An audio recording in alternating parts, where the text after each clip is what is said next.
Hey guys, how's it going? Gotta turn this down. Let's see.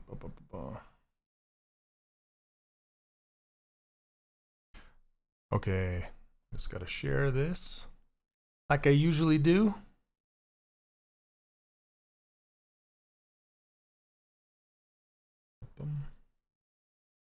Sharing publicly.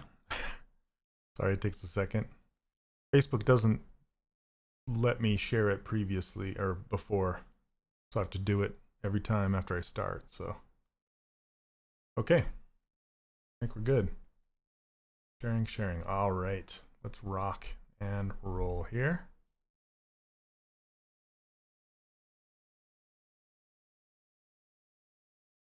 Let's see.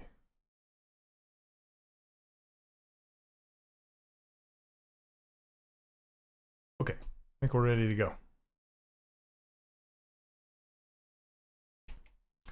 Okay, so we left off last week with this really awesome concept by Sandro. This is going to be the third live stream that we've been rocking on this guy. Hey, what's up, Neil? So yeah, I have a lot to do on him still. And every time you pause and come back, you always notice something, right? You're always like, oh man, I gotta fix that and fix this and change that. So we're just gonna start by, but I still have to make his sword and his teeth and his tongue. I think I'm gonna start with his teeth and his tongue because he's awfully his mouth is naked, whatever that means. Hey, what's up, David? Hey, David, I'm glad you're here. I have a request for you for the plugin. I don't know. Were you David, were you there for the last Q&A for the students? I was just wondering because I would love it if we could sorry, not Q&A. It was the thing with Scott, the rendering and okay. So let's talk about that. Don't let me forget. It's applying dynamic subdivisions on all subtools that have it on, and then removing lower subdivision levels for all subtools. I don't know if that's possible, but those, if we could have 2 buttons in there, that's just a little request. That'd be amazing. Anyway, okay. I was gonna put some teeth and tongue in there. Okay. Let me know if you can hear that music. I don't think you can, but let me know if you can. You can do that? Awesome. Yeah, because going from ZBrush to Blender to render, I know that's a rhyme, but it will default to the lowest subdivision level, which will clear off dynamic subdivisions, and it will, ignore all the upper subdivision levels. So you kind of have to remove all of those and just export your highest. So no music. Awesome. Okay. I don't want you to hear the music. I mean, I'm listening to music in my headphones, but I'm listening to copyrighted music. So if you guys heard it, Twitch would silence it, and so would YouTube. So if you want to listen to music, be my guest. You can listen to music while you're listening to me sculpt. That's how people usually like to do it. Okay.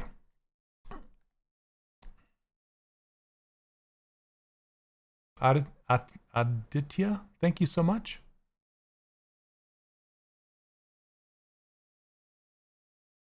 Is he a dog or a wolf? I don't know. He's a canine. Let's just say he's a canine. I don't know for sure, honestly.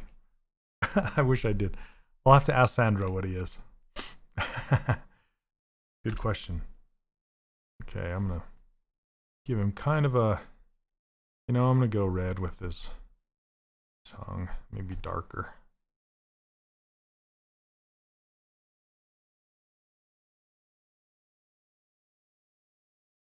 And if you do want to listen to what I'm listening to a new band that I found called The Midnight. And it's like 80s retro techno synth. I guess it's called retro synth or something like that. Yeah, Luigi Lucarelli. He's the one who turned me on to this, and I love it. It's really good.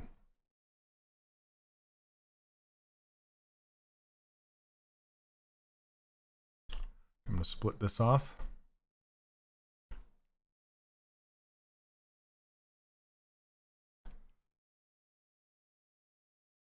Yeah, he's missing a couple teeth, isn't he?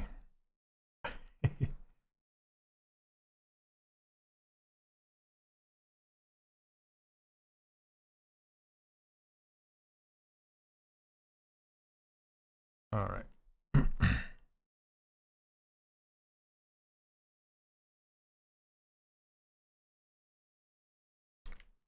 Augustin, I'm good, thanks.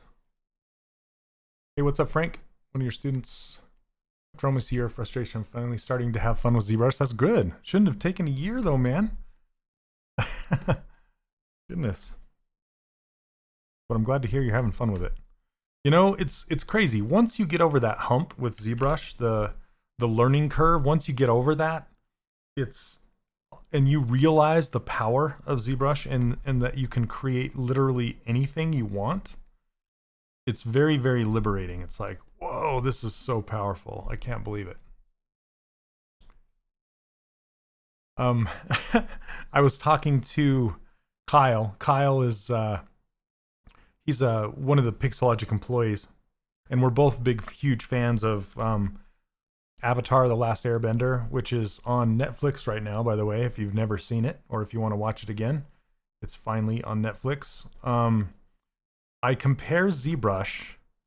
If you guys know what this is, if you're fans of Avatar, no worries, Frank. I'm not giving you too much grief, man. I'm just glad to hear you're having fun with it. Anyway, Avatar, I compare it to not the movie. No, not the movie. The show, the cartoon. Yeah, not the movie. So they, in one part of the show, they go to an earthbending city called Ba Sing Se, and it's a city that is surrounded by a huge wall, just a rock wall, and it's like a big circle. And it's in the middle of the desert. There's nothing else around this huge city. It's just desert for as far as you can see. And then right in the middle of this desert, big circular city. And inside the city, it's a city. So there's like green trees and grass and all that kind of stuff. And I compare ZBrush to, and the city's called Ba Sing Se. I compare ZBrush to Ba Sing Se. When you first like approach the city, all you see is this big wall. It's like ZBrush. All you see is this big learning wall, this big 90-degree wall. You're just like, how in the heck am I going to ever learn that? Right? But once you get past that wall, either going through it, around it, however you get there by learning, once you get past that wall, all of a sudden the whole city opens up to you and you're just like, wow, I can create anything. So it's kind of a weird comparison, but I always think about it that way. I don't know why. I guess I'm done that way, but anyway, yeah, love Avatar. It's amazing. Okay, I'm just gonna paint the inside of his mouth. I'm gonna go a little darker.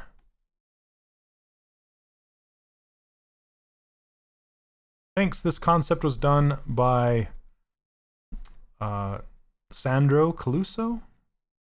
If you want to check out his work online. Sometimes he goes by Inspector Cleuzo, like on Pink Panther. Inspector Cleuzo.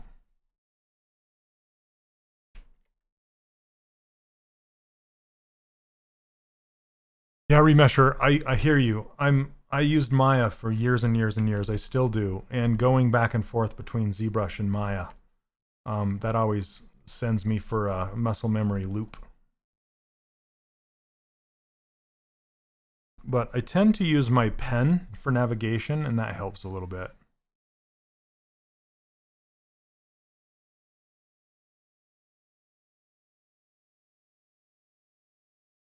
Let's see, I'm going to add this loop to that selection and this one.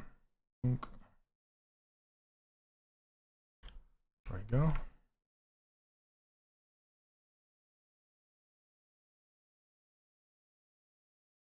RB Gaming, I'm doing well, thanks. I've ran into a small problem with setting export to 1 and saving the project ruler. If you want to send you the scope for Q&As. That's okay. That's okay, Neil. I can still open it, and I think it will be fine. So, yeah, it shouldn't be a big problem. What software do I use to do the retopology? I've used pretty much everything under the sun. So, Maya, Topogun, 3D Coat, Blender, all of them. It doesn't matter, really. Okay, let's see. So I just wanted to put this upper into a group so I could get up in here and just paint it a little bit more.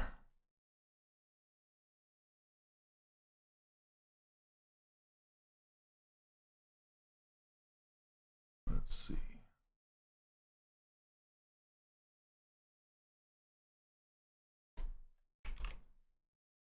Kind of a mess here. It's hard to do poly paint with such low resolution geometry, but it's just kind of placeholder anyway. Yeah, David, you should watch that if you haven't seen it. The movie is not a good representation, in my opinion, at all. They even got his name wrong. They call him Ong instead of Aang. Like, come on. Do a little research before you go make a movie of it.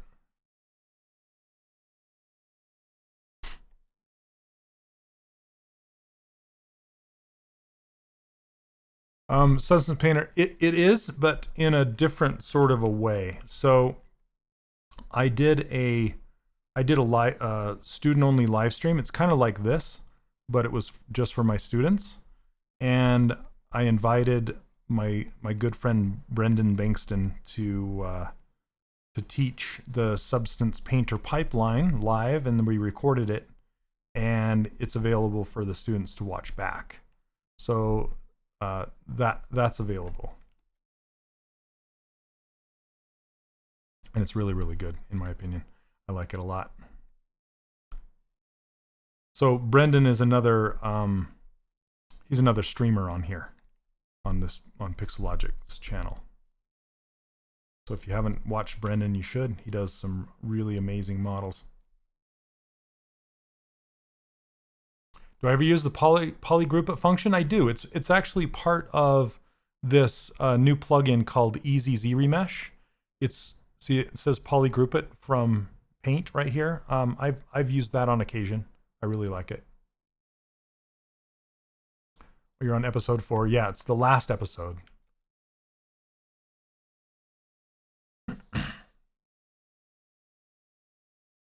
Emilio, you want to add fur? Is it necessary for dense topology?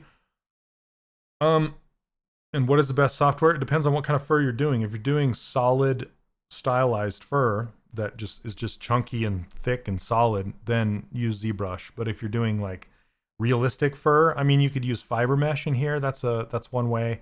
Or you could use a hair solution. It depends on where you're taking it. If you're going to 3D print it, or if you're going to render it, you know, or if you're going to use it in film or a game or something like that.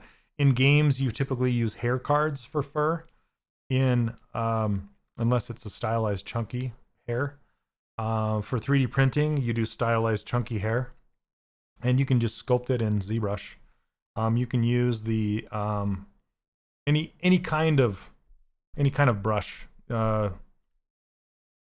There's lots of fur brushes out there you can do searches for. Okay. Hey Bernardo, thanks man.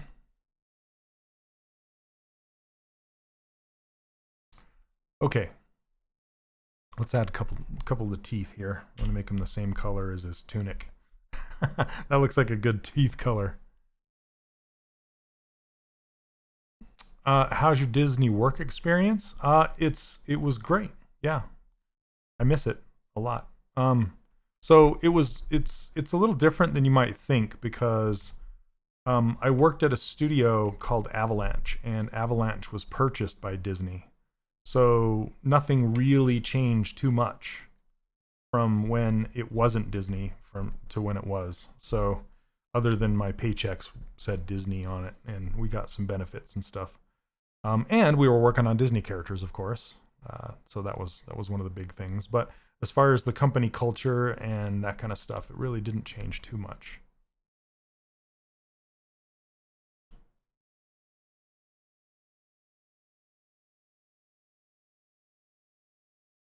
Make these really small. Turn local symmetry.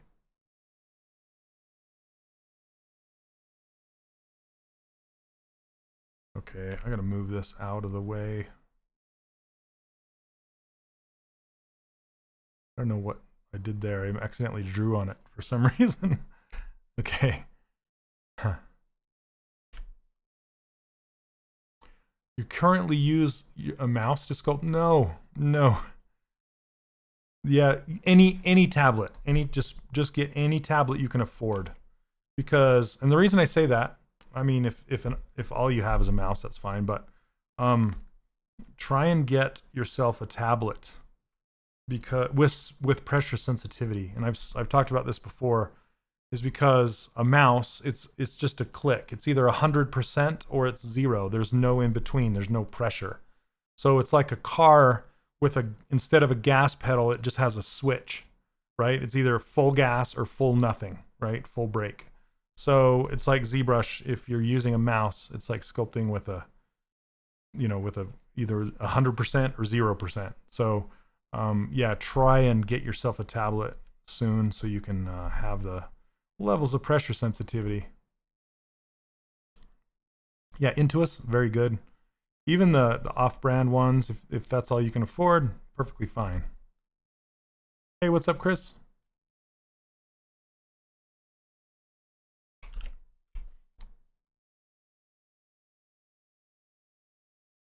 I'm gonna split hidden.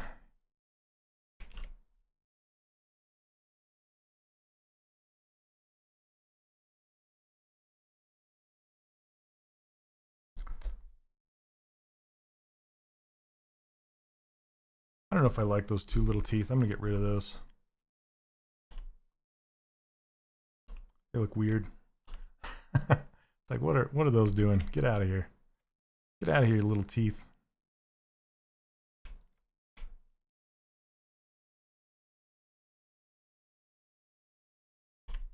All right, come on, delete them. All right, there we go.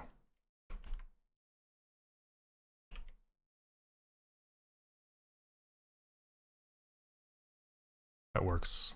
Just a couple, and then we'll just do a couple down below and call it good.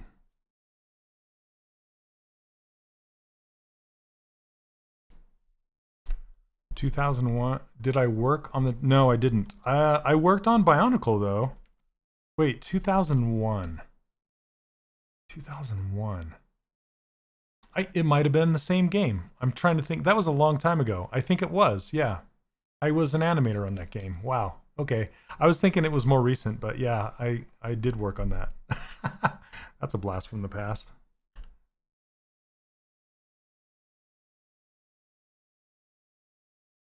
Okay, I'm just going to duplicate these and flip them around. Turn off symmetry.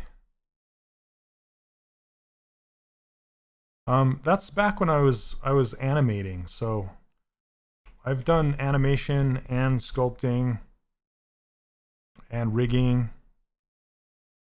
The only thing I really haven't done too much is programming. Bring these in.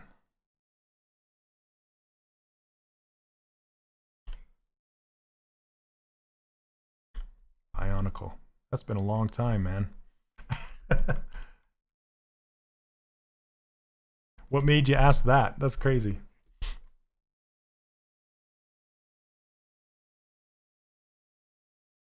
Your studies start in August and you're terrified? What are you studying?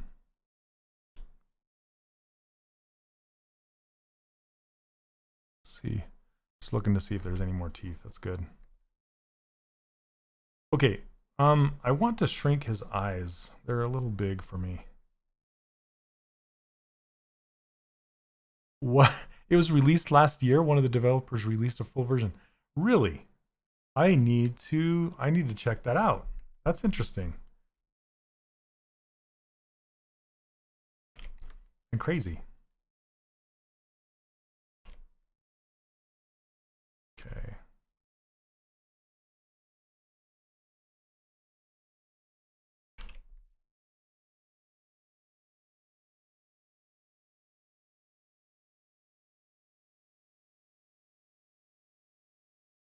I'm just going to shrink these eyes up really quick.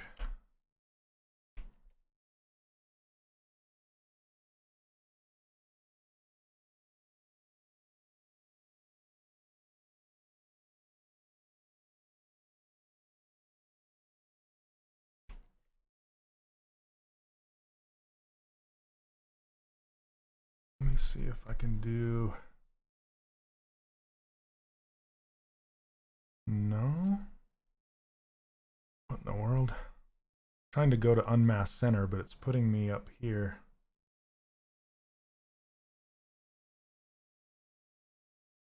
There we go. That's where I want to be. Okay. You'd find it in the bio. Okay, thanks, man. That's awesome. It's a full high school education towards indie game development. Basically, I'll be ready to start creating games in graphics. Oh, nice. Oh, you should be excited. Okay. That feels better.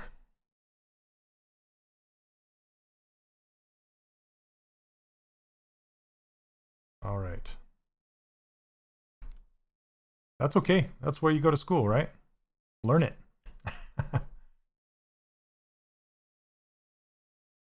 All right. That feels better. Okay. Yeah, his eyes were way too big.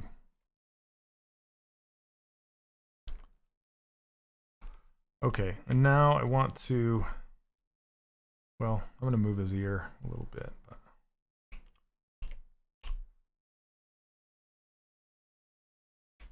Okay. Yeah, this guy kind of reminds me of the, is it the fox from Zootopia? Pretty cool. Oh, goodness.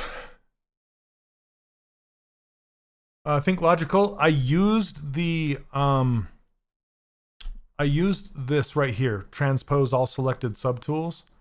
So basically you turn that on and anything that's, so if you hold it, it uses the same selection set as just show and hide. So that's Control plus Shift. And if I turn this on and hit Control plus Shift on the background, it's going to turn everything this transparent kind of look. And that means nothing is going to move. So then I can start adding things to my selection set, things that I want to move. So I hold down Control plus Shift and start clicking on things like these pupils and the eyelashes and the eyeball. But for the head, I select the head as well, but I don't want to move the entire head. I only want to move around the eyeball, right? So what's cool is this transpose all selected subtools respects masking. So I don't know if you watched or not, but I did a mask around his eyes. So it's polygroup selection or so that's subtool. It selects different subtools. So if I turn this on, you'll see, yeah, see it respects masking. So now what I can do, and I made this gizmo go into the center of the eyeball. So I selected the eyeball subtool, and then I held down Alt and clicked on this this icon right here, go to Unmask Mesh Center, and that put the gizmo right in the center of the eyeball. So I knew I could scale it up and down based on the coordinates of that gizmo, and it would affect the flesh around the eyes as well. So I can make his eyes really small or really gigantic, like those, like those filters, those camera filters. Anyway, yeah, and then I can also move his eyes around like this. Yeah, it's pretty cool. But just make sure you turn off the transpose all selected subtools when you're done, because you'll get caught in that selection set and be like, what the hell's going on? So yeah. Okay. Got his mouth done. Got his. Okay. I'm gonna quickly make his sword. I think. Should I make a sword? Actually, I'm gonna make his tail first. Let's make his tail. I'm all over the place. Sid, the yeah, right. Sid from Ice Age.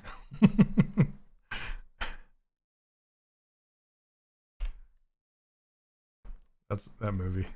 It's been a while, huh? Okay, let's grab this. That looks horrible. All right. Where is the... Done. Ship it. You know what? I think I'm going to use a hairbrush for this. And skip a couple steps.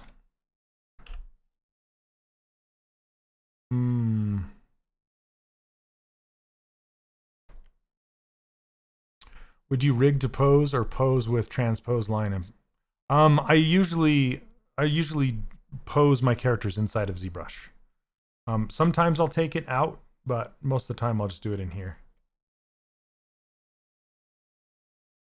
Okay, let's see. Transform. Need a stroke, curve functions, curve modifiers, fall off this guy.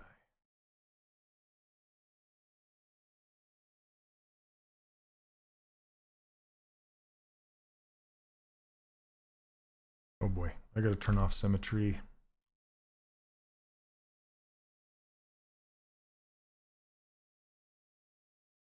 I love how this hair looks like a soft serve ice cream cone.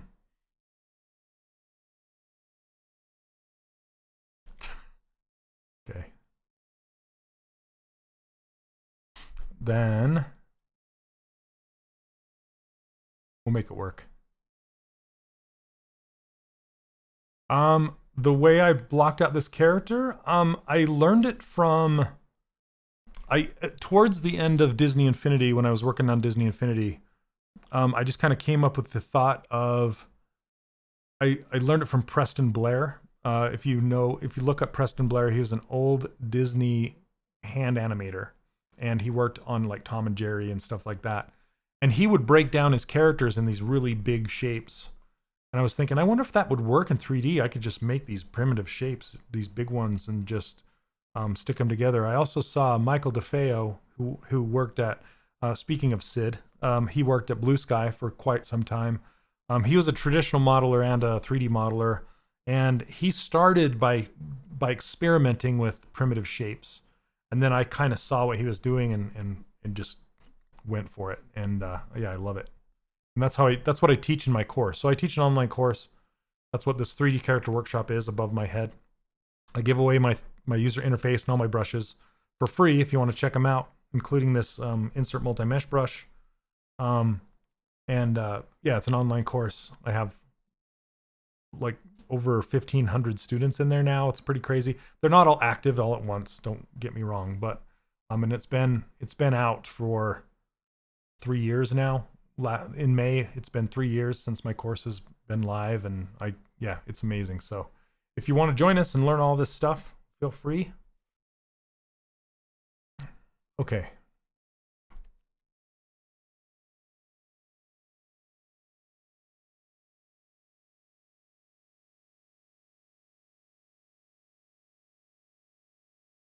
Sculptor Expert. I've downloaded XYZ map.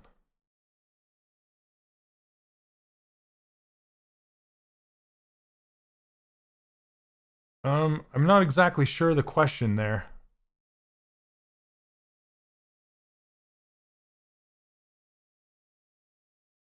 Oh, did you join us? Think awesome. Okay. Chris, you're active all at once. Nice. Okay, I'm gonna grab one of these and just kind of combine it with this soft serve ice cream. Whoa. Let's go down. Let's keep it straight here. I'm completely experimenting with this just to see if I can doll up the outside with one of these. Can I extract an albedo map from the EXR map of a 20-year-old map?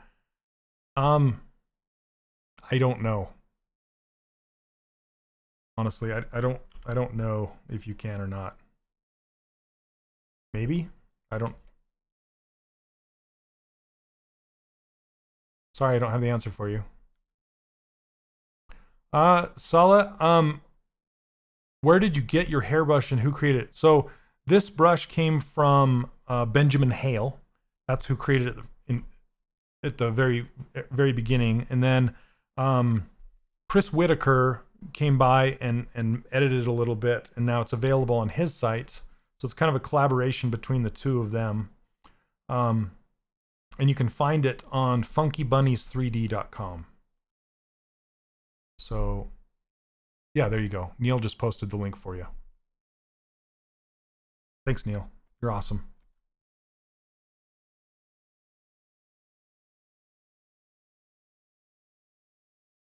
Frank, I've tried it before in the past, and I'm not a big fan because of the lack of control. It's fun to experiment with, but it's not something you can use in production by any means. But it is fun to experiment with for sure.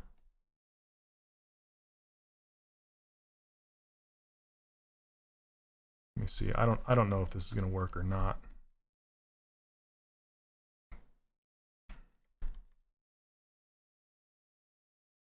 It's just like too much, too big to too little. The large to small. Too much.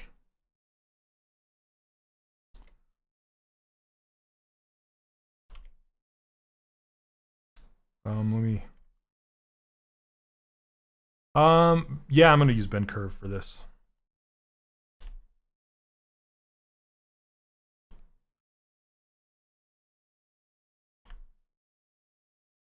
But I don't think I'm going to use that little piece. I tried it, and I'm not a fan. I'll just sculpt it by hand here. Okay.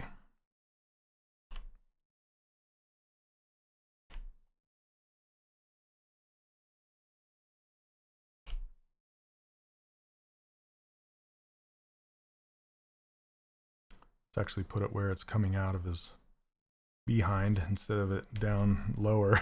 That's just looking horrible. Okay, and then I want to add more cross sections down the length of it, just so when I bend it, it's not so chunky. I can just do that with the Z modeler brush. Just insert some edge loops here.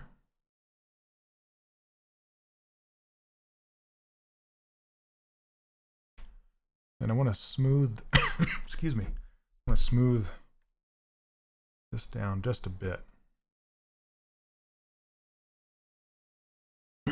Hey Logan, welcome, welcome. Okay. So far so good. Okay, let's put a bend curve deformer on this bad boy. And so if I was going to rig this, I wouldn't bend it, right? I would just leave it straight, and I would put bones in it and rig it that way. But since I actually want to print this guy out and render him, so I'm going to pose him, and I'm going to pose his tail up. So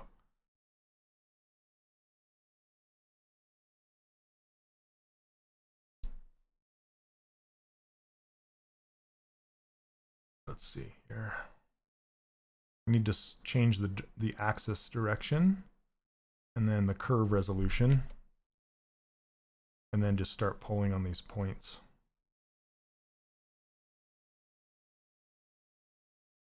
The only thing I don't like about this bend curve, I love it a lot, but the only thing I don't love is that it's destructive, which means once you've committed, you can't go back and edit these.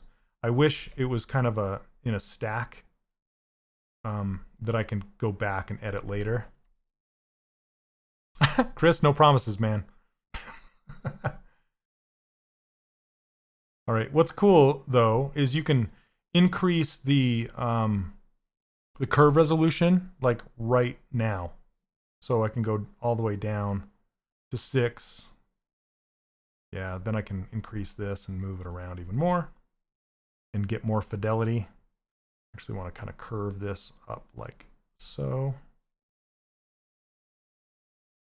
And I want to twist it too. So from the top, kind of coming over this way and swinging back to the left.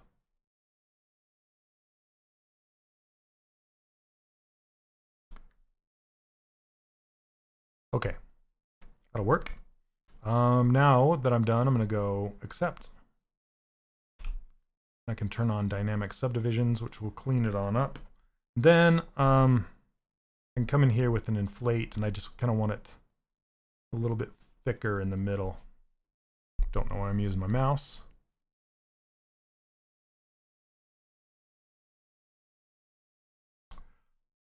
Blender versus ZBrush. Well, since this is a Pixologic live stream, so I can't really get into a debate here. But rendering in Blender, rendering your ZBrush sculpts in Blender is really, really cool.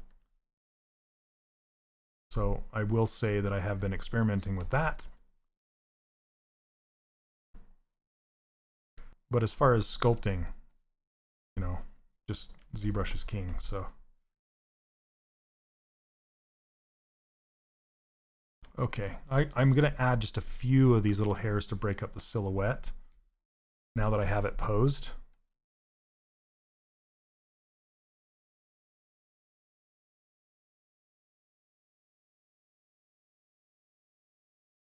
And just go back to that Macon hairbrush. It comes with a whole bunch of different types of hairs.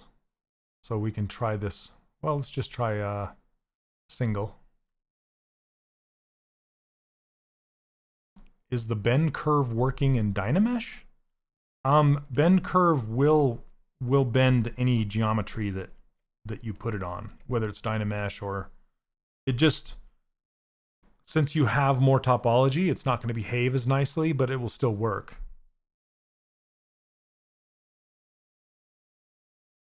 Okay, I'm trying to remember.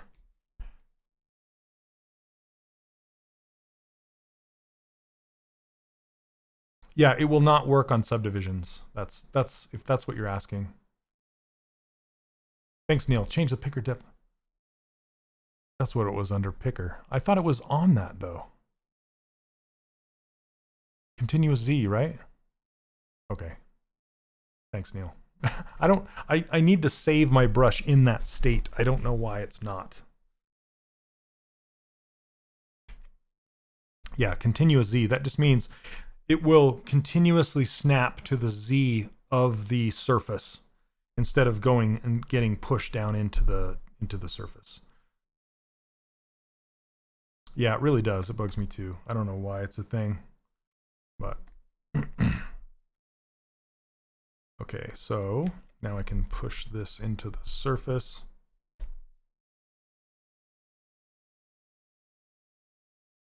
And just have a little more control than I had doing that other brush that had a whole bunch of different strands on it.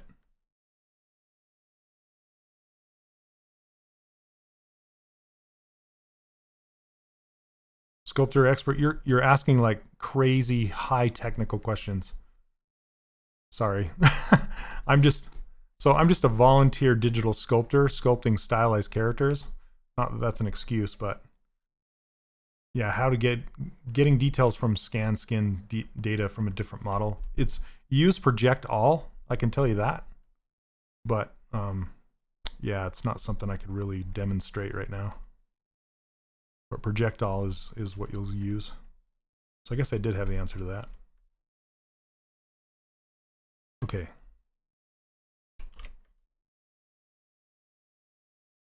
There we go. Yeah, I'm looking for something just like that. I don't know why we have this little thing right here.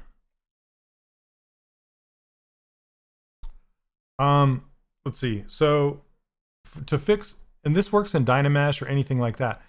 If you ever have parts that come together, they're usually caused from creasing.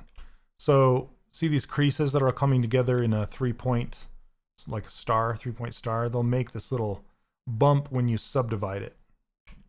And how you can kind of rectify that is after you apply the subdivisions, you can use the polish brush and polish it back down.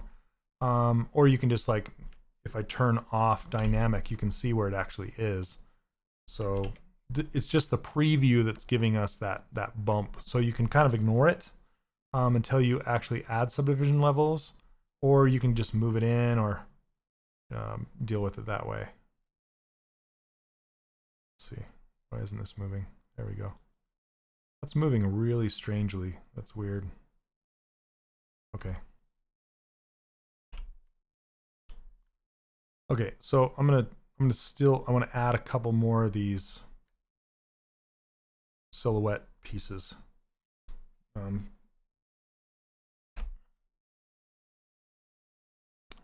I'm going to try a thick triple. Sounds like some kind of a backflip, swimming backflip.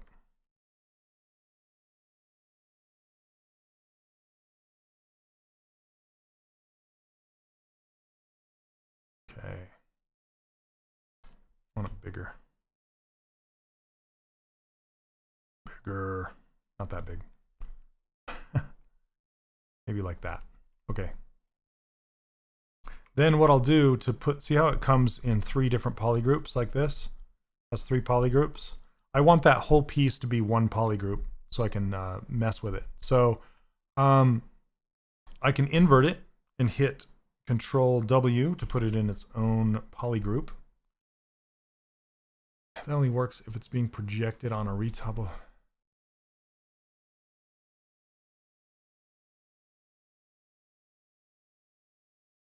Oh, okay, Sculptor. What I recommend is that you you can ask Paul Gabry. So I don't know if you know who Paul Gabry is or Joseph Drust. Probably Paul would be better. And he's been streaming very often during the week. He actually works for Pixologic, and he would know much better than I would as far as the question, the answer to that question. If you go to ZBrush Live, let me see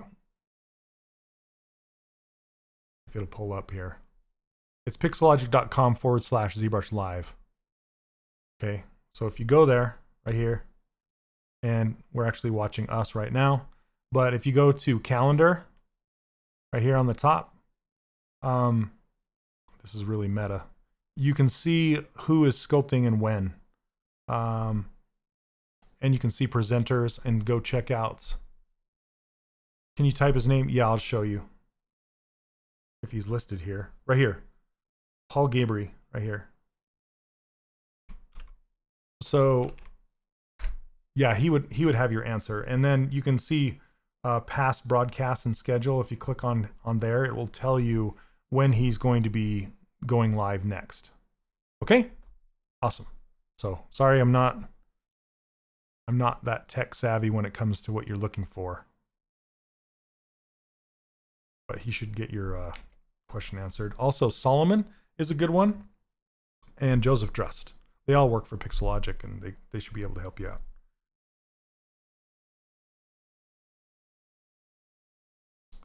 Yep. Okay, awesome. Thanks, Neil. Okay, let's turn on topological, and I just want to shrink this into the surface again.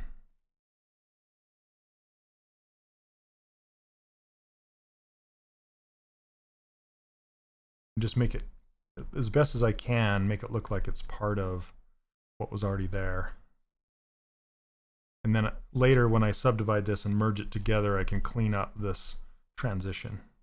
But what I'm looking for is essentially the silhouette, just breaking that silhouette on the bottom of the tail as it curves up. I can also mask this.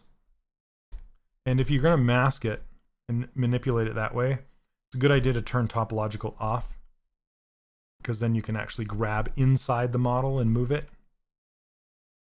Whereas if topological is on, it doesn't play nice. They don't play nice together. Trying to get, there we go. Then I can invert the mask and move that to.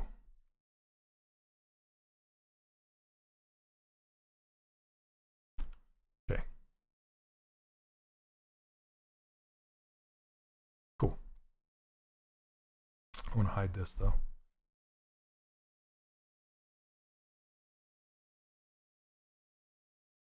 That works.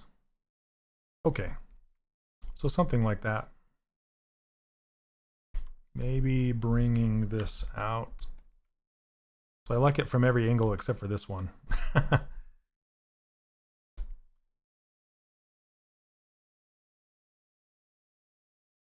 There we go.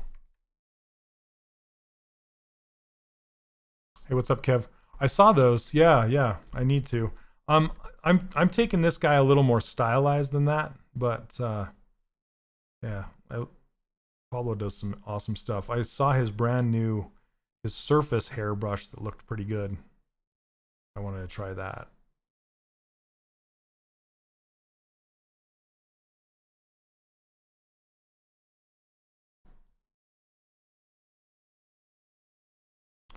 Okay, I'm tempted to do one more up here, but I'm gonna see if I can just copy this guy and duplicate him and rotate it up. I just wanted just one more little sneaky guy to peek out right there. See if I can rotate this to scale down the length of it. There we go, and maybe shrink it up this direction.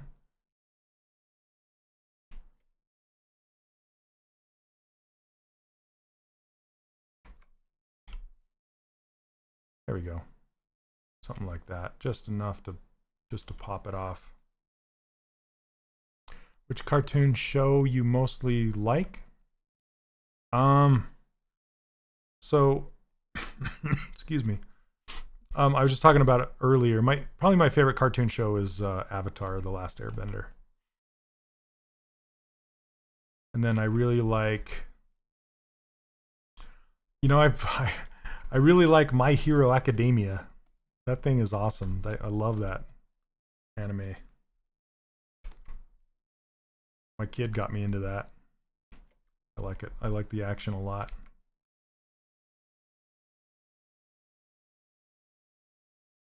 Plus Ultra.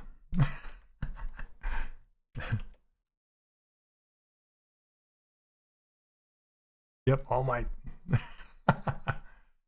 All Might. Love All Might. Okay, just gonna break up that silhouette a little more. This looks like a banana since it's yellow. Sticking in there. All right, that works. Have I ever used fiber mesh? I have. I usually don't. I will on occasion if I'm not going to 3D print it. If I'm just going to render it or use it for an illustration or something like that. Oh yeah, Gravity Falls is fantastic. Thanks, Neil. Yeah, I love that. I wish it was longer. It was only 3 seasons. It's kind of a, it's kind of a, you know, one of those when it's over. I'm like, oh man, it's over? 3 seasons? Then of course I like, you know, Rick and Morty and some adult cartoons.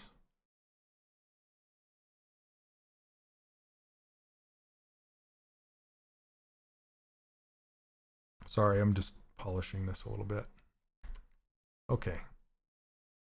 Yeah, I'm liking this. This works. I kind of want to bury this one though.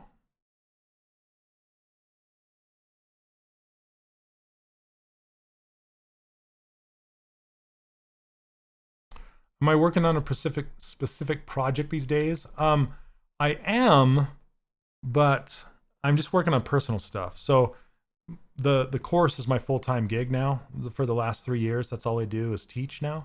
But I do occasional freelance work and just a lot of personal work. So I've been working on a new one that's, well, a few new ones, lots of projects, lots of sticks in the fire, whatever you want to call it.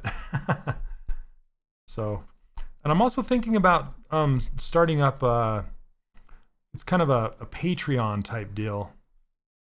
where it's kind of like this. It's live streams, but it's a long format. Because I've done a couple on here in the past, like I did the dinosaur with the cowboy riding on its back, and I did the pirate girl, those long format ones. I'm thinking about doing a couple more long format ones just in a like a, I guess, a private stream, like a paid private stream, like a Patreon. Hey Saeed, how you doing? So we'll see if that happens or not. I don't know. In addition to this, but usually during the Pixologic streams, I usually like to pick characters that I can complete in 1 to 3 live streams. That's kind of my goal with these. Let's see, I'm kind of breaking this.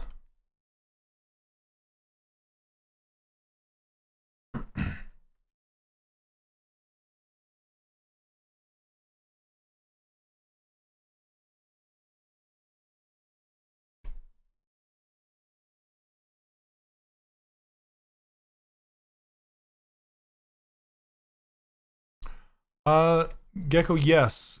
I cover both rendering in Keyshot and Marmoset,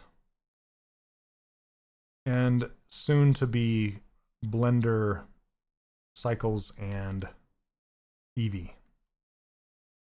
Hopefully soon. We're getting there. Okay, I think I need to move this tail down a little bit.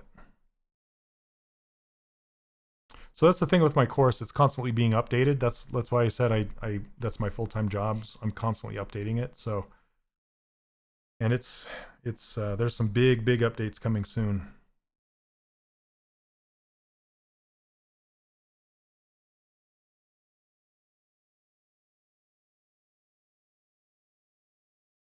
Hello, welcome to the stream. Okay, I want this belt to kind of flip out. Time we got 1 o'clock. Okay, that's my time.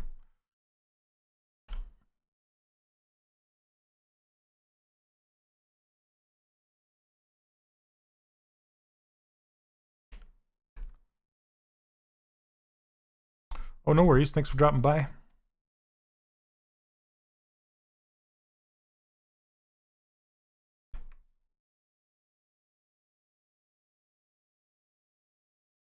Trying to keep this clean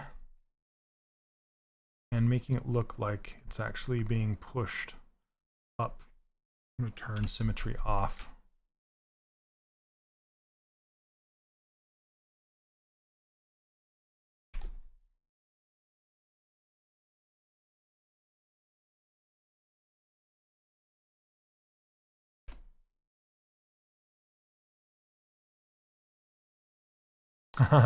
Nice, Neil. Yeah. Yeah, it's just like anything. Once you know how to use it, it's pretty easy.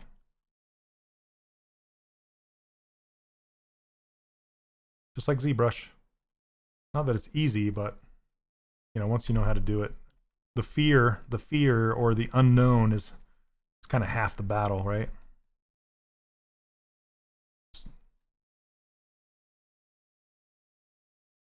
And all that just comes with using it and experience and all that, you know. I guess that's saying the same thing.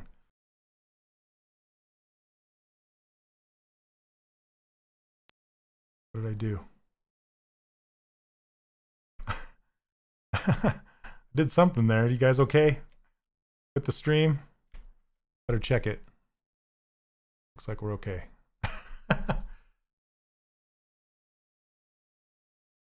All right.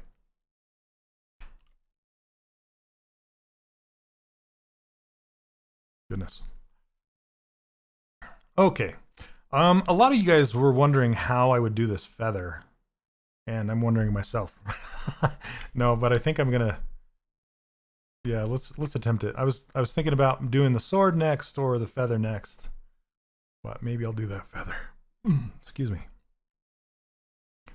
I'm trying to decide how I want to do it.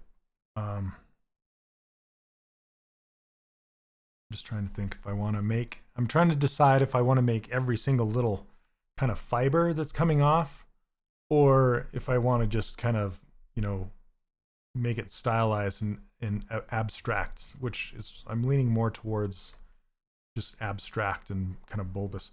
There was a Captain Hook sculpt that I saw last week when I was researching that I found that I felt like was really effective. So I think I'm going to stick with that idea, which is kind of just like a big lumpy whatever. Hey Amanda, looks great. Thanks. I have a couple questions I need help with. Where should I ask them?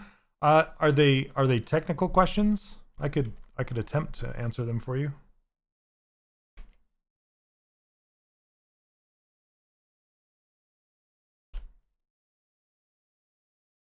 Okay, I'm gonna go ahead and make this pink.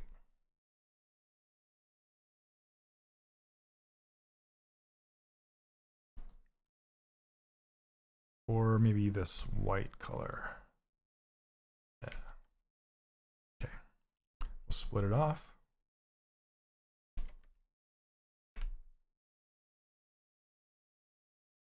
Whoops. Got to arrow down to get that next.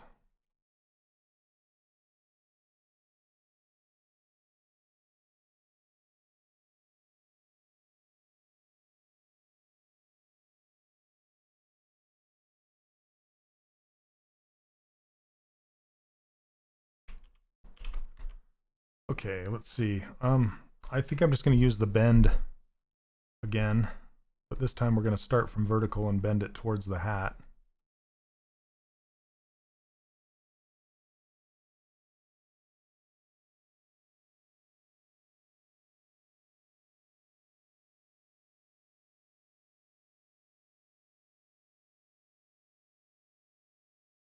Is there a way to generate curves with random shapes like snakes, or do we have to manually adjust every curve with curve brush? You can draw curves on the surface, like by hand. You can draw some curves.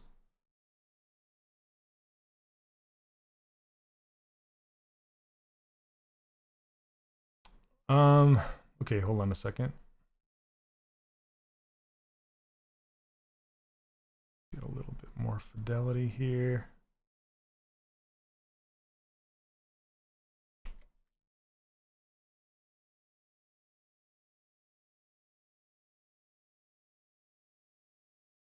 Okay, so I'm just getting my base shape here and then accepting it, and then we'll go in and sculpt it, probably using some Sculptris Pro.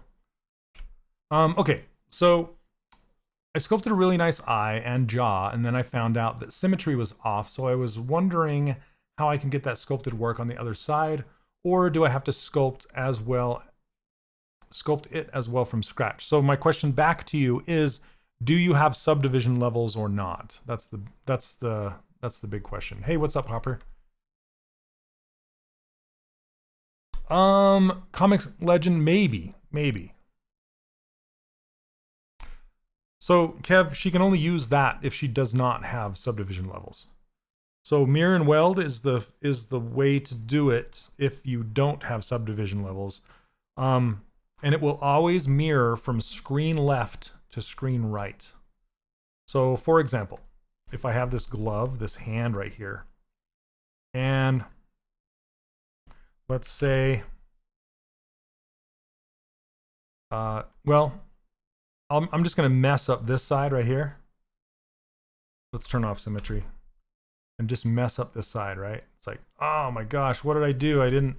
I sculpted this side and it's awesome, and this side's all messed up. So what do I do? So basically you would use this mirror and weld. And where you can find that is it's in Tool, Geometry, Mirror and Weld. So Tool, and then scroll down to where it says Geometry, and then it's at the bottom. Wherever it went. Where is that thing? It's in my custom menu, so if you want my custom menu, you can go to 3dcharacterworkshop.com and grab it, and then it's just right at your fingertips right here. I need to look and see where it's at. Tool, Geometry, Mirror and Weld. Where in the heck is it? Anyway, it's over there somewhere, probably under modify topology. Yeah, anyway. So we're going to mirror and weld it. Ready? Here we go. Boom. Oh, looks like the legs were part of it. Also, you need to turn off local symmetry if you're going to do mirror and weld, because local symmetry will mirror it around its bounding box rather than the world. So turn off local symmetry, hit mirror and weld, and then you got it. See that? It took everything here and put it over here. Your other option, if you do have subdivision levels on, then you can use the Z plugin called Subtool Master, and inside here there's mirror. See that mirror right here? So that will work with your eyes if you have subdivision levels on your eyes. And you said you don't know. How you can tell is if you go under geometry, it will, if it says SDiv right here, if it has a number right there, that means you have subdivision levels. Okay, so check that right there first. If it doesn't, mirror and weld. If it does, mirror. Okay, so hopefully that answers your question.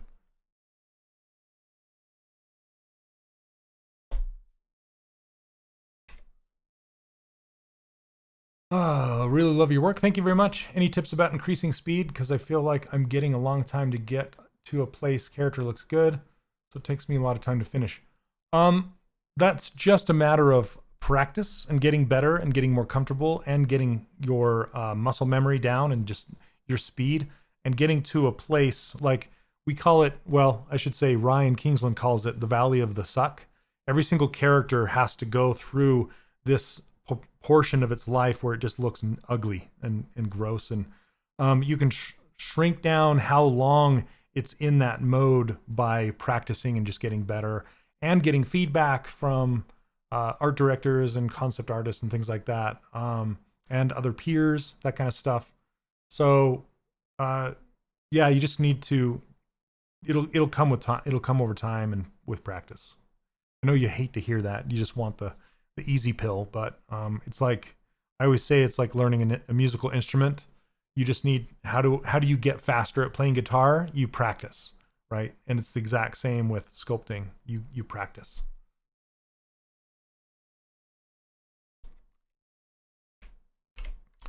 Restream bot does not work on Facebook. Interesting.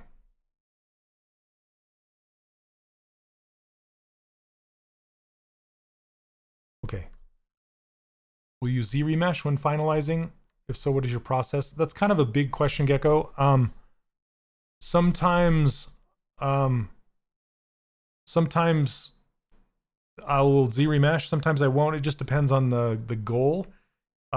If I'm using it for a game resolution character, I will take it outside of ZBrush and do some retopology on it somewhere else. Z-remesher is usually used to make a good solid base for sculpting on. It's not used for final production. Sometimes it's used for 3D printing, but not very often. So you don't have peers? Well, Amanda, I hate to pitch this to you, but I teach this stuff online at the 3D Character Workshop, and we have, you can get feedback and stuff there if you want to join us. Let me just show you. I'm going to show you the new form. It's still in beta, but this is the new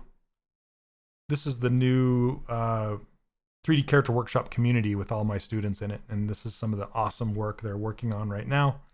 And I do a Q&A session every other Friday right now, where you can submit your models and I give feedback and stuff like that. So, what's my favorite 3D model I've done so far this year? Probably the Baby Yoda that I did a couple weeks ago. So you can check that out, Amanda, at 3dcharacterworkshop.com if you're interested. Okay, so yeah, let's go back to this thing. Yeah, that's the fastest way you can get better, is by getting peer feedback, in my opinion. For what that's worth. That's true, Panic. Very true. Okay, I am going to Z-remesh this. You have a question about UVs? Can you ask? Sure. Okay, I'm going to remesh this and see what it does. There we go. Smooth this out.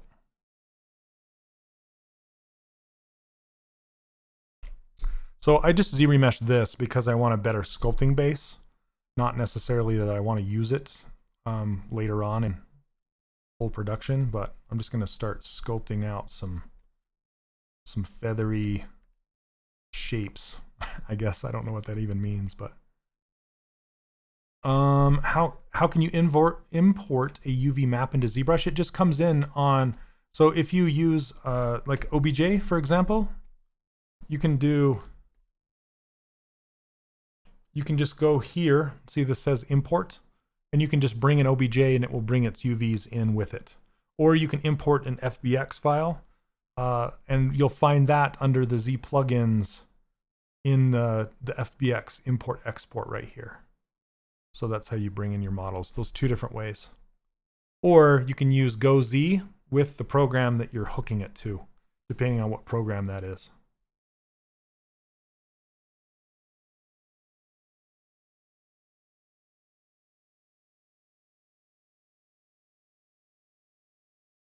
Okay, I'm just kind of guessing. I don't know.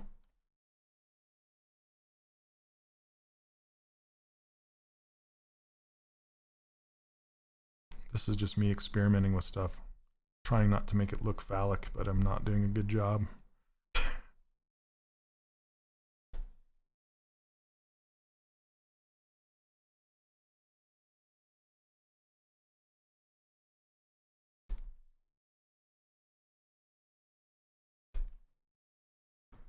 Yep, you're welcome, Saeed.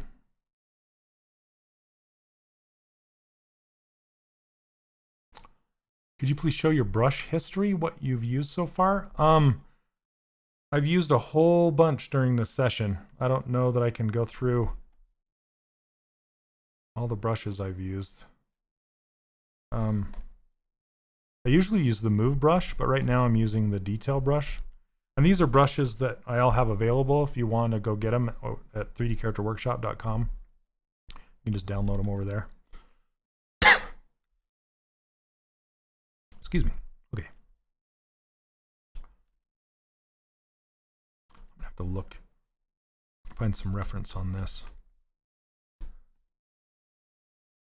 What I find hardest to sculpt is smoke and steam and any kind of particle effects that I want to just kind of get in a stylized look, because it always just looks like popcorn or, you know, something it's not. It's very difficult.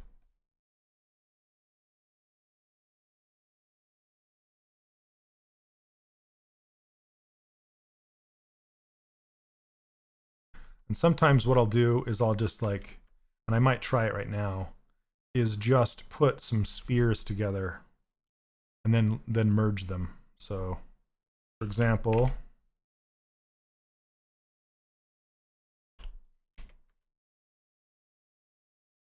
just get a sphere, just kind of stick it in here,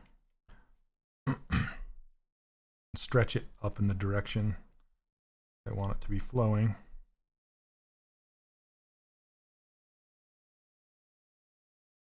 Wings are a pain.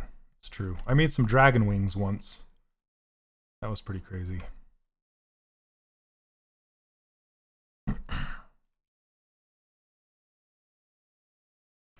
Yeah, wings with all the feathers, and then especially if you need them to fold somehow.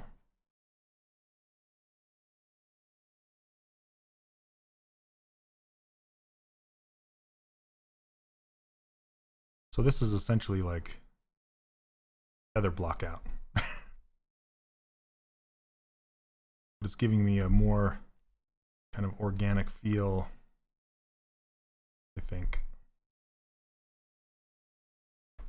Snake hook, yep, essentially, but not yet. Or like bubbles.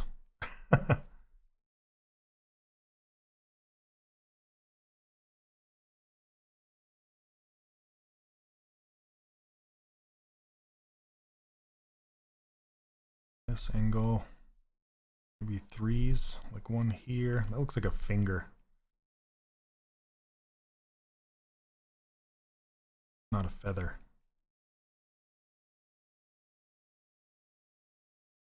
You do have to. So do a Google search for bird wing ZBrush, and you'll find some people that have done an extraordinary job making bird wings and feathers in ZBrush. That could help you out.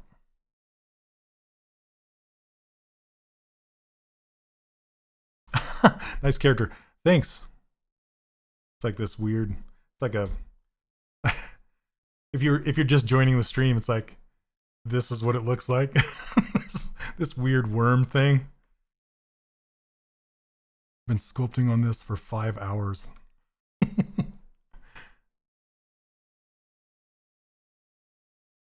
I'll show you what the real thing looks like here in a second. This is the feather in his hat. Well, it's attempt. It's an attempt. Okay. Let's hide this weird thing and delete it. Okay. Bubble feather. Yep, the tremors were. Okay. There we go. It's like, hey, I got bubbles coming out of my hat. Thanks, Chad. All right. So, yeah, that's starting to get us somewhat there. Not really. Oh, man. I was waiting for somebody to take it there.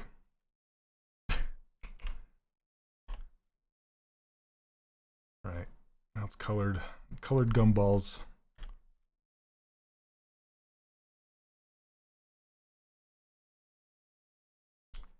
Thanks, Lucas. I'm getting there, trying to anyway.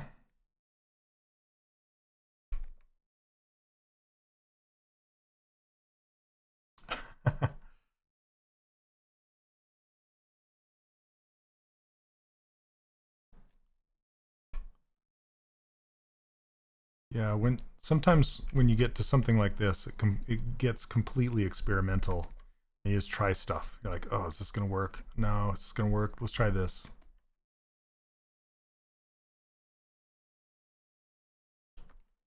Hat Gumball. Oh, somebody was asking me if I've ever seen Gumball, and yes, I have, but not. I haven't watched the series. I've seen like 1 or 2 episodes is all. Comics, it's 113. Probably not. I still need to build the sword. So I don't know that I'll have time this session. I'd like to, but because this is, like I said, I usually like to make things go 1 to 3 sessions. Not really too much longer than that.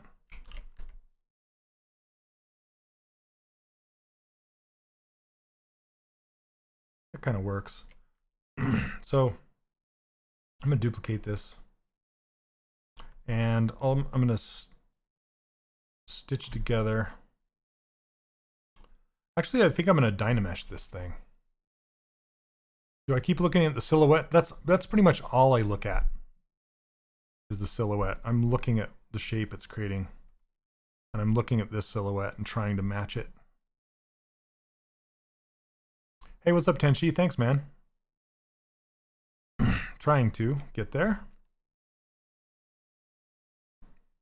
And this guy goes along with a pig that I made. Randeriza, awesome. I would have to agree with that.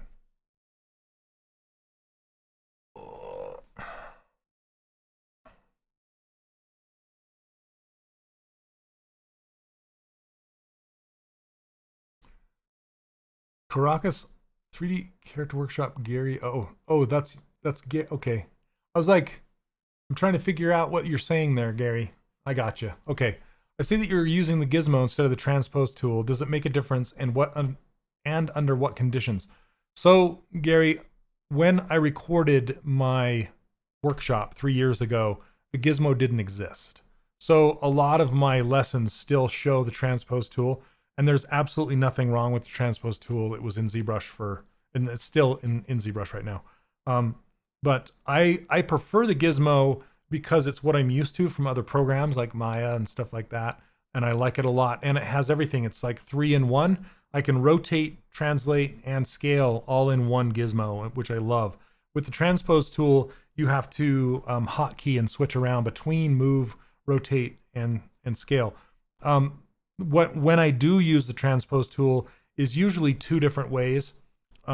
First, when I'm posing a character, I like to use the transpose tool because it kind of looks like a temporary bone and it gives me a better idea what I'm doing there.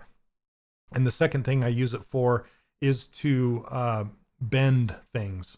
So in you might have seen during one of my lessons, I show you how to bend stuff using the transpose tool.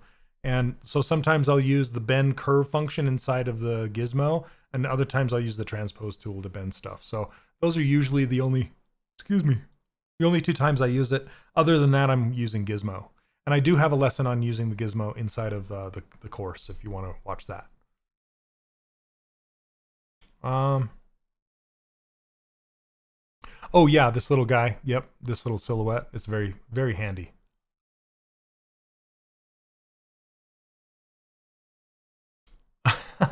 Chris, it's amazing you can do this in a few hours. Spent 15 days. Yeah, that's it. Like I said, it's just like learning a musical instrument. It just comes with practice, and you know, what you get comfortable with and how fast you go. And speed is not what you're looking for. It's especially when you're starting out. It's accuracy. Accuracy is king. Speed will come. How do you put the silhouette up in your canvas? It's part of ZBrush 2020 and newer. It just comes with it. Can you ask a question about exporting a rig? Sure. I don't really rig in ZBrush, but sure, go ahead. Let's see, did I miss anything? Can I ask a question about ZBrush but not in connection to stylized characters? Sure, you can. I may or may not have the answer.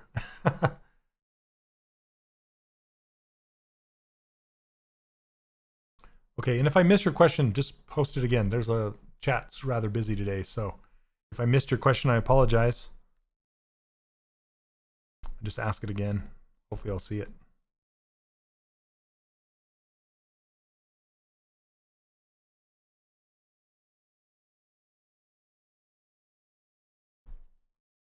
Oh yeah, by default, the silhouette is black on a white background, and I change it to be white on a transparent black background. And how you do that is you just change your color to black right here. This color black, and then you just go to Preferences, Thumbnail, and then click on this word background, and it will change it to look like mine. Is there a way to extract rig models separately for Maya or Blender? I usually create my models to be rigged in a different program that I use to retopologize. Like Maya, I will go and retopologize my character inside of Maya, and then I will rig that. So I will use the high resolution character to project all of the details onto the low resolution character with map baking.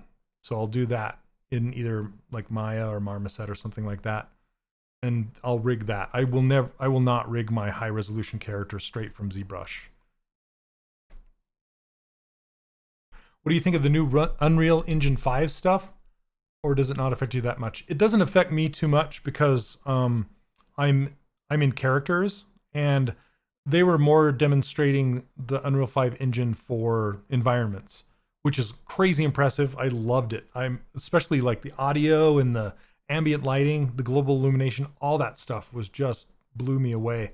But for characters still need to be able to deform, like move around and be deformed by bones and stuff like that.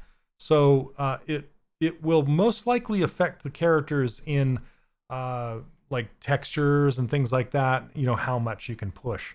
But as far as like what they were demonstrating, it really doesn't affect characters too much. So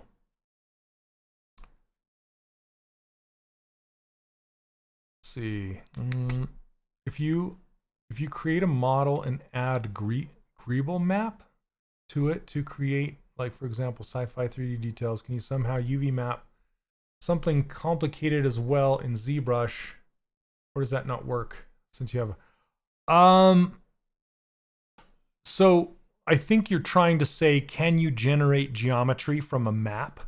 Is that your question? That's kind of the shortened version of the question. So like from a greeble map, like a normal map, normally you cannot. So you can't create geometry from, say, a normal map because it has different type of information coming across. Now the normal map is usually made from existing geometry, but you can't go the other way around, like upstream, I guess you could call it. So most of the time people will model greebles and then make maps and map using baking from the high res to the low res. So any chance for a tutorial? Ricardo, I teach it. It's very, very in depth to teach that, and I have the entire process covered in my workshop if you're interested in joining that. So I cover it from start to finish, the exact process all the way through, how to bake your maps, how to retopologize your model, how to do the UVs, everything inside of my course. I don't have a short tutorial on it because it's not short. So, but you can check that out. I don't mean to pitch it, but it's at 3dcharacterworkshop.com. You can go check that out. But yeah, I teach you how to make stylized characters for video games in my online course. So you can check that out. But yeah, here on the ZBrush Pixologic channel, I'm just demonstrating how to make the high resolution models to later pose for 3D printing or making game characters from. But I don't show that side of the process. Okay, let's keep rocking this guy. Great questions though today. Thank you. Okay.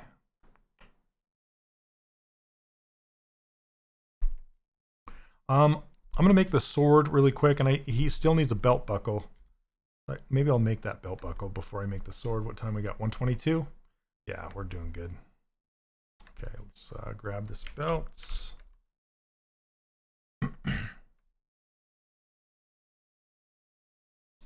Okay.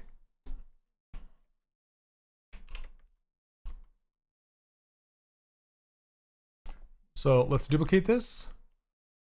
Which program, which file format is good for rigging models? I use OBJ or FBX.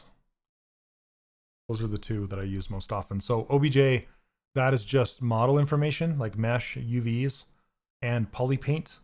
FBX will also bring textures and rigging and all that kind of stuff too. But with OBJs, you can only export one object at a time. With FBX, you can export the entire thing as a single FBX file. There is underneath the Z plugin, under the subtool master, there is a way to export multiple OBJs at the same time, but it will make one OBJ file per subtool. So it's getting kind of high tech, but that's how I do it. Which company am I working for today? My own. I just work for myself right now.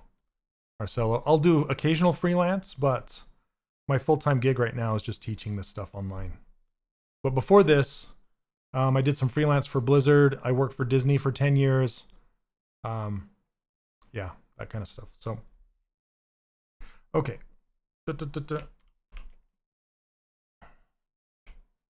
Sorry, let me focus on this buckle for a minute. Did I duplicate this? No. Okay. I was going to use this existing geometry to make a new buckle from.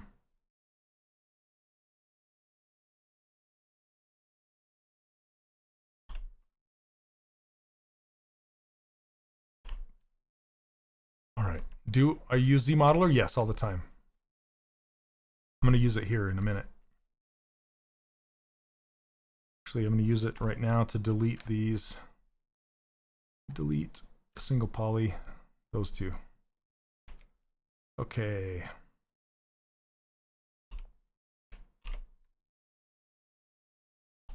Hey, the Jet, how's it going? Okay, I'm gonna weld all these, I think. Turning off symmetry. Have you ever done any 3D printing? I've done a ton of 3D printing. Okay.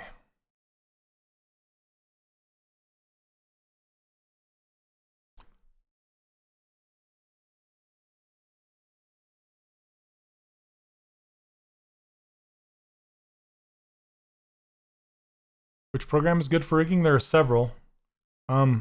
I like rigging in Maya myself.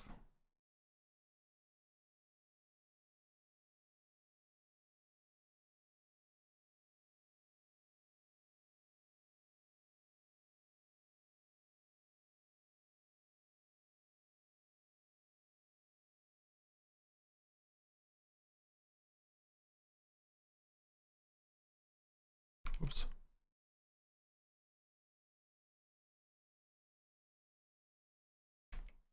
But honestly, anything would work. I kind of went about this belt buckle the weird way.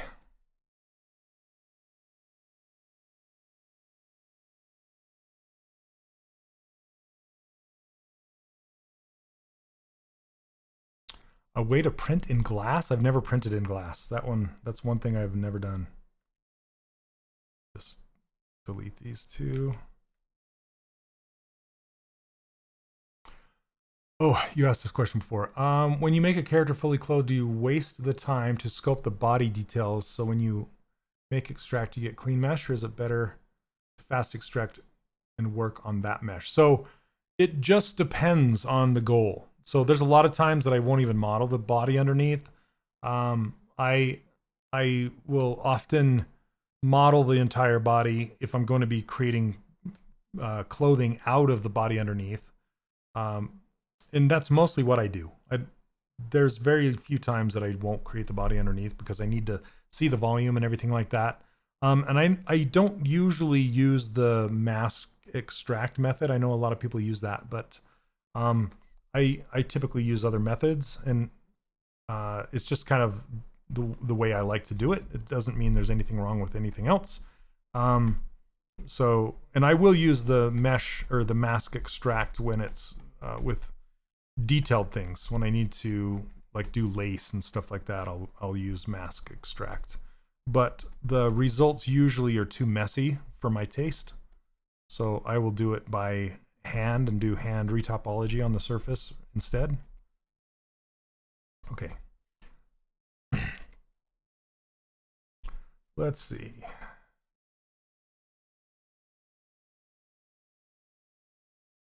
Thank you, Saeed. Appreciate it. Okay, I want to hide everything except for these two.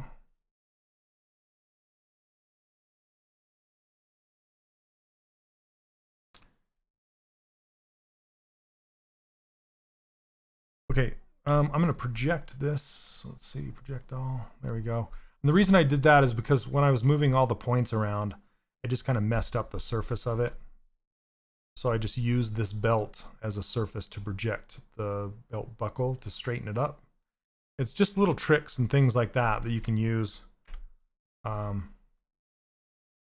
to become a like work smarter, not harder kind of idea. Okay. Not that I'm working smarter. I'm feeling kind of dumb at this point right now today. This is being weird.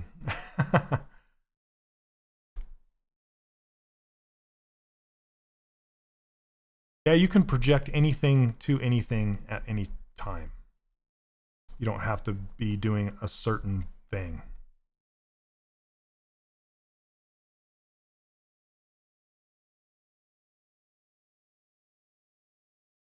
I'll use it to straighten up my surfaces all the time. Okay, let's see.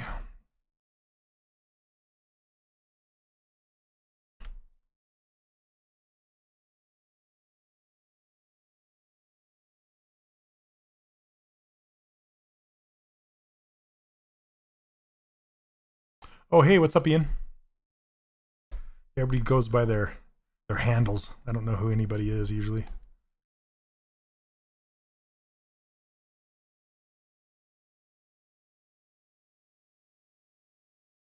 Jefferson, I'm doing well, thanks. Hope you're doing okay.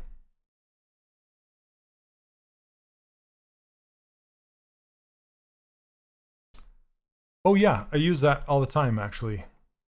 Comics, I do. Yep. And it does work well.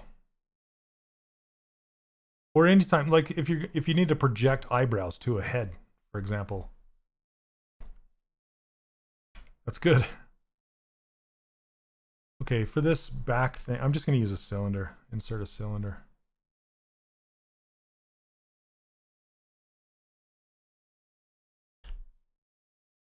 You know, one of the things, as I draw this cylinder out in a weird angle, one of the things that took me the longest time to get past when I was learning ZBrush is the idea of just being messy. Just because if you think about sculpting in clay, right?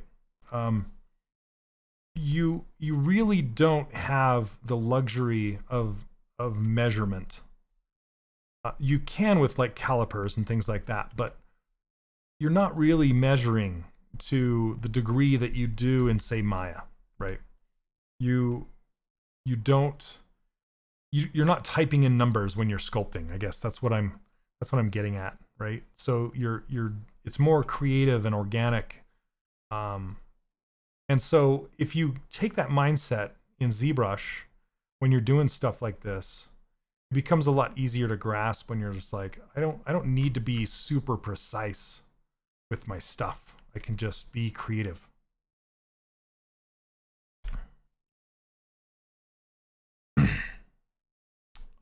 Jefferson, I have a question. Do you have the image of reference available for download? Are you talking about this one right here? This one, this is just one that I found on Google. If you go to Sandro's site, you can find it. Sandro Cleuzo.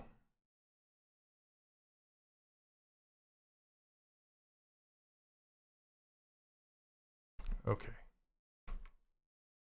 I think that's not the best buckle ever. In fact, I need to work on it. I've been answering questions and not paying too much attention. That's my excuse. I'm sticking with it. All right. Talking about being messy and not accurate. So let's get. I want to build the buckle out to like that. So.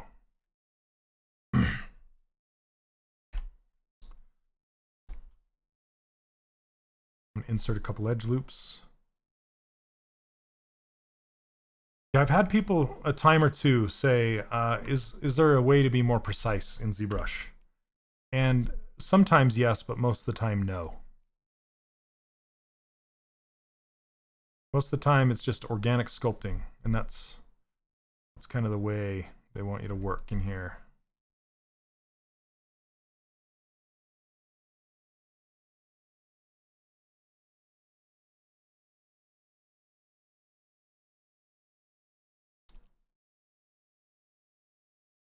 You know, if you think about printing, all printing is especially if you think about an extruder, like something that is extruding something, right? That like a cake decorator.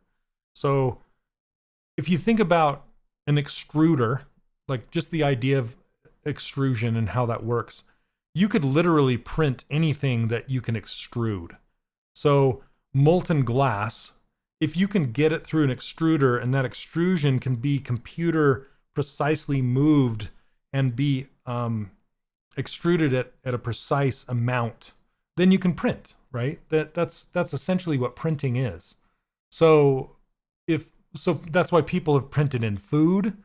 You can print in cement. I've seen houses being printed because you can extrude concrete through an extruder, right? It doesn't matter what you're extruding. As long as you can extrude it, you can print in it. So if you can get metal into molten, then you can extrude it and print it. So I think most people just get hung up on the idea of you can only print in plastic because you can heat up plastic and extrude it. But if you think about like even a hot glue gun at its base is a 3D printer, right? Because it's an extruder. Anything you can push through a nozzle, like cake decoration, you know, like that can be 3D printed. You just have to hook it up to a printer or a computer and do that. Extrude precisely. That's the whole goal, right? Extrude with precision.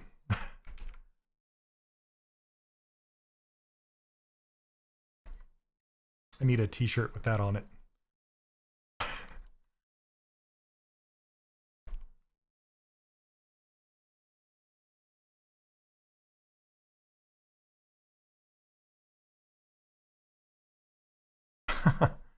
Yeah, you know, I think my friend Aaron Bernhardt's doing something like that. I think he's printing out a really giant life-size model of one of his sculpts. I'll have to ask him. Yep, Simon, exactly. Yeah, not even melted, just soft enough to extrude. I think of the Play-Doh Fun Factory. You guys remember that? Play-Doh Fun Factory? That was essentially an extruder. Okay. I think we're good with this buckle for a minute.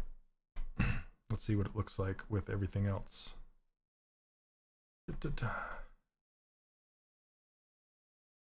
So somebody was saying they're thinking about putting calipers on my ruler. Let me hide this. So I can save you some time, and I can show you. It already comes with calipers. It's a good idea, but at the same time, I'll show you something cool. So with my ruler, hey, what's up, Charlie? How you doing? I haven't talked to you forever. I'm doing well, thanks. Okay, so let me show you some measuring tool. Now that I've said ZBrush is messy and it's not very precise, there is some measurement in here that you can do. And we actually did it when we were measuring thicknesses for our sculpts at Disney Interactive, because we had to have our parts so at a certain thickness or above, or else it wouldn't print, or it would lose fidelity, things like that.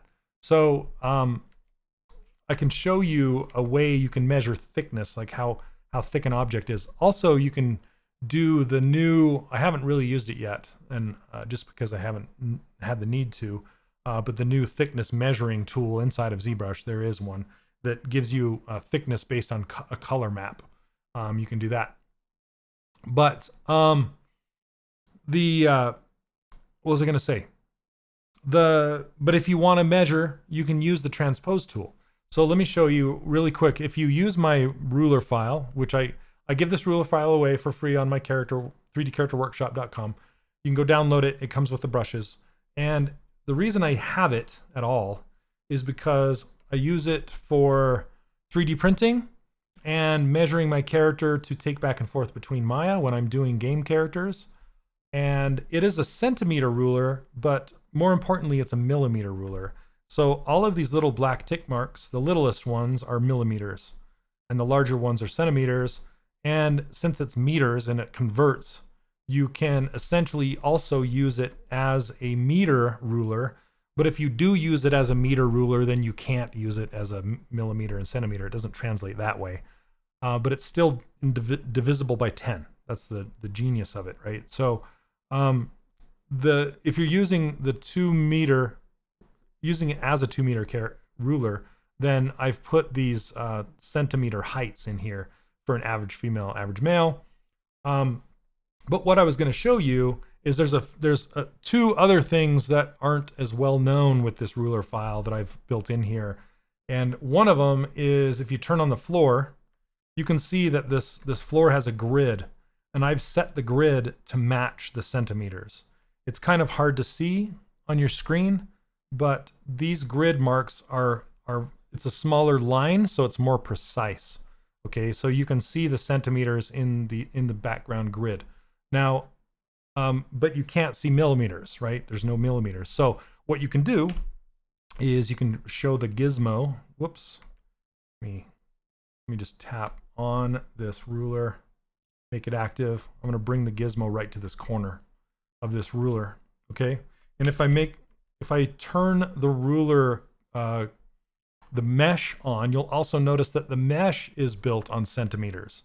So you can see the mesh has centimeter grid lines through it that match up with the numbers on the ruler. That's another thing people don't really know. That's how I built it. And then you can see that those mesh lines, I built it in Maya, so it was actually precise. So if you want to measure millimeters, then what you can do is you can turn off the gizmo. This is somebody was asking, Gary, I think you were asking about when I still use the transpose tool. This is one of those instances. So I guess there's three things. And you can use the transpose tool to measure, because I've also set up the transpose tool to the tick lines in it to match up with millimeters. So if you click here and you start dragging up the ruler and snap it, see the little orange tick lines? They're actually millimeters, and you can see how off my ruler is. My ruler is close, but it's not very precise. But this transpose line is precise. So each of these ticks is a millimeter. But you have to use my ruler file, or you can use the caliper setting stuff inside of ZBrush. But this was kind of before all of that happened in ZBrush is when I made this. But it worked out really well. So if I wanted to measure how thick, like say, his finger was in millimeters, I could click and drag across here and snap it. It has to be snapped to the background in order for it to work. But you can see it's 3 millimeters thick. Okay? So anyway, that's another way you can use the transpose line to measure how thick things are. All right.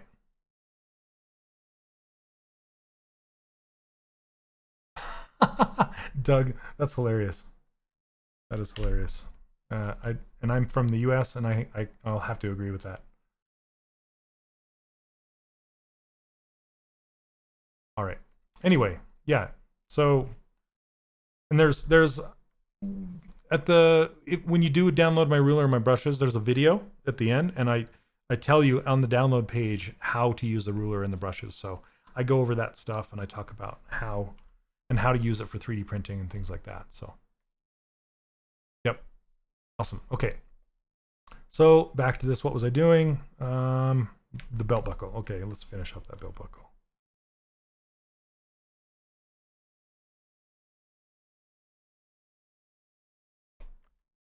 Your company, we make Reaper. Are you like, is your company Reaper Miniatures? Or are you a fan of Reaper? We make miniatures, and all of our sculpts use millimeters for our miniatures, and they have made their own. I'll have to go check out this ruler. Yeah, man. So, are you kidding? That's awesome. You should email me, John. We should talk. You worked there for over 10 years. Yeah. You should send me an email at shane.olson@3dcharacterworkshop.com. I'd love to talk to you. I'm a huge fan of Reaper miniatures. They're really cool. So, printing in ZBrush.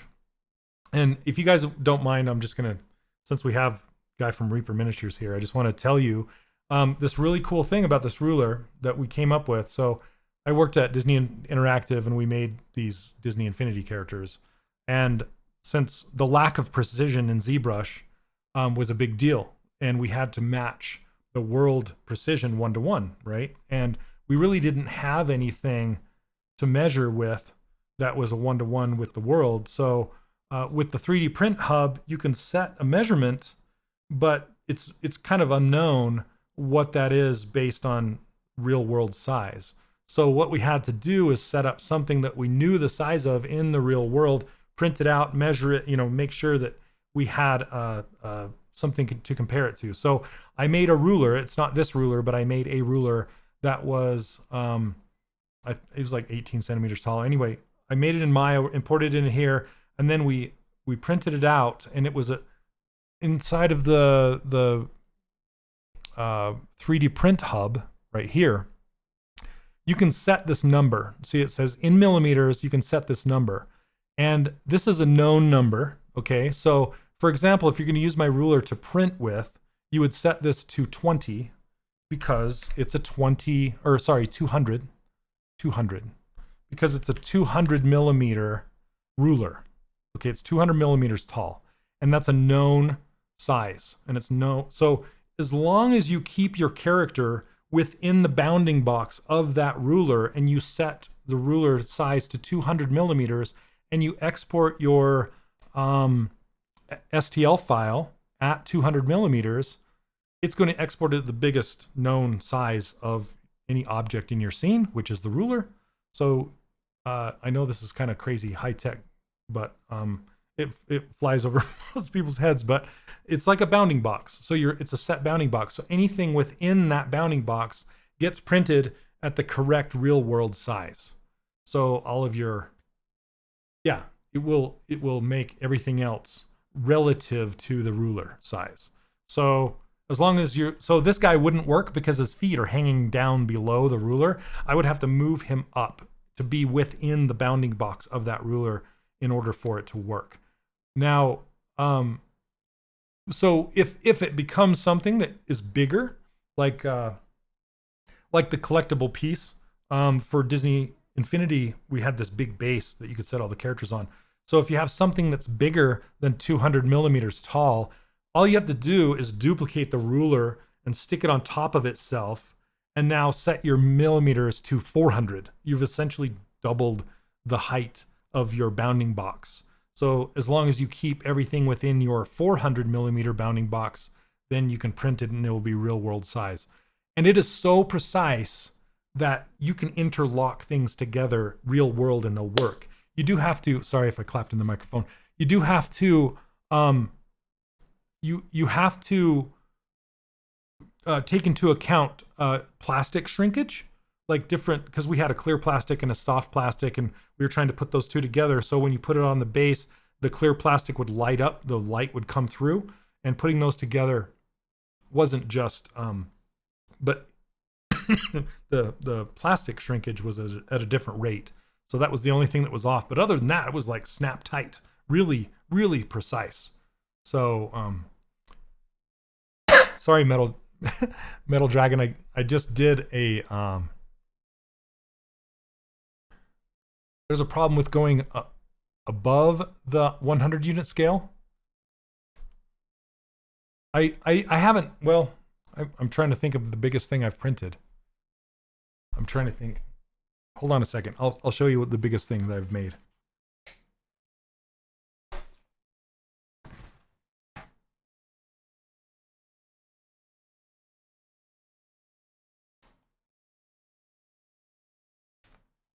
Well, gosh, I don't know where I put it. Sorry. Yeah, so if you're getting too large, that's when you have to key your models, put keys in it and print it in different pieces. But if you're doing one solid giant print, then you have to like duplicate the ruler and stuff. So yeah, well, the pirate was printed in pieces. It wasn't printed that size. I was going to show you the, it was like a creature from Thor that was a collectible, Disney Infinity 2.0 collectible piece. And that was really big, but yeah. But that was still printed in multiple pieces after that's being said.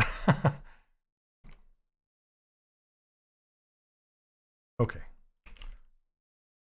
Sorry, I love talking about that kind of stuff. 3D printing. I got to get my printer going again.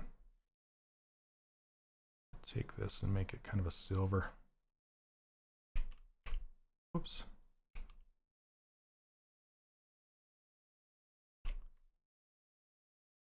There you go, something like that.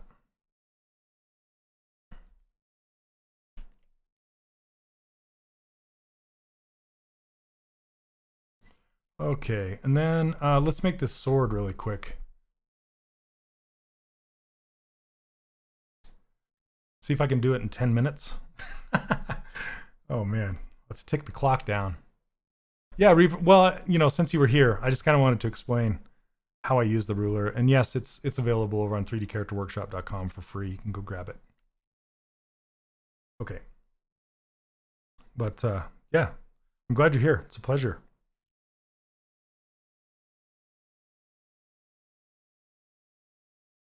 I cover 3D. I cover making keys, but I don't cover making articulation. So there's a huge difference between those two. So articulation is like making joints for action figures, where making keys is making a key so you can print larger objects and print them in different pieces, and then they'll fit together.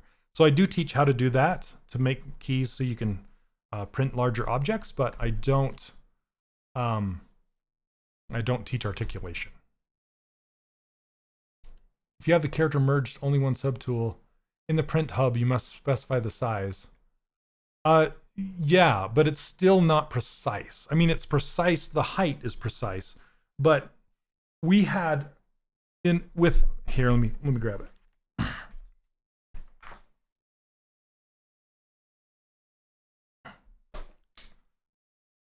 So with you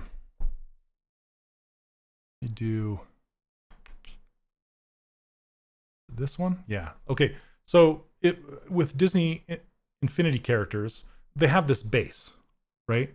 And so we had to sculpt our characters to this base, and this base is a known size, and it has to be precise in the world to match. So you can't just say, oh, it's 0.75 height or whatever, and then expect this base to be the same size every single time. So basically what we would do is we would take that ruler and it would come with this disc. So we would know that this disc was real world scale every single time. And then we would sculpt to that disc, and then it would match every single time. So we wouldn't accidentally make it too small or too big. And that's the only way we could really figure out how to get it done. So anyway, you make rubber molds, big steel molds for plastic. Yeah, China. Somewhere else. I didn't say that out loud. Okay. Do you do rubber molds? So one thing I'm really interested in getting into is printing molds. So Formlabs, I'm not going to get this sword done because I'm yapping, but Formlabs is working on mold making material, not steel molds, of course, but mold making material, including silicone, rubber, that kind of stuff. And I'm really interested in learning how to print molds that I can then do small productions with.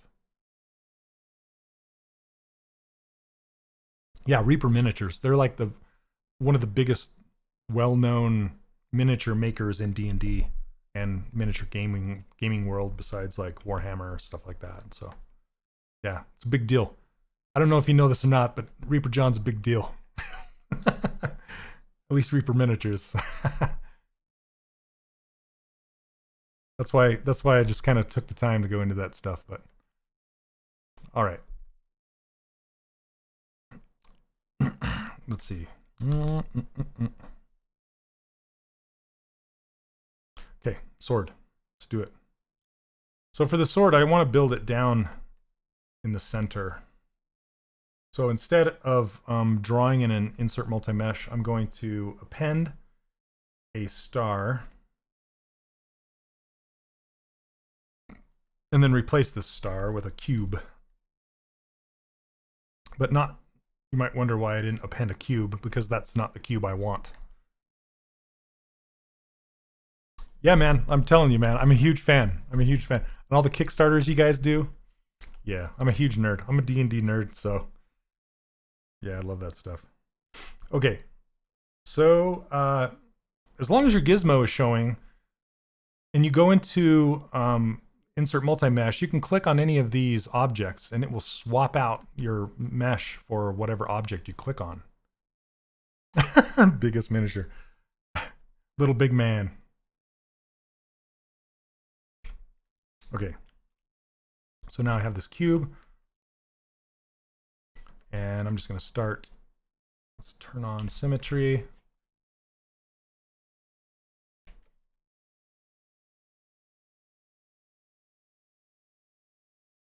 just start shrinking this stuff up. I'm going to make the blade first, and then we'll do the hilt in a minute. Like I said, I probably won't have time, but hey. Okay, so for the side, for the blade, what I like to do is, see if I can, oh, let me grab the, just a super precise mask. Right down the center, if I can do it. Boink. The Uniz printers are supposed to be much faster than Formlabs. Yeah, I have not heard. Hey, Matthias, how's it going? I have not heard of those. Okay, so I'm pulling this middle poly loop out just to create the blade sharpness. I'll have to check those out though. Uniz, huh?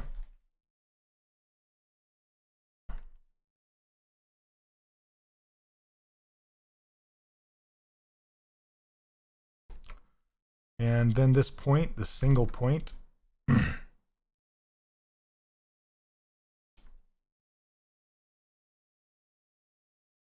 What type of printer? I'm assuming it's a resin printer, but I don't know. Oops. Come on. I just want to mask this one little point.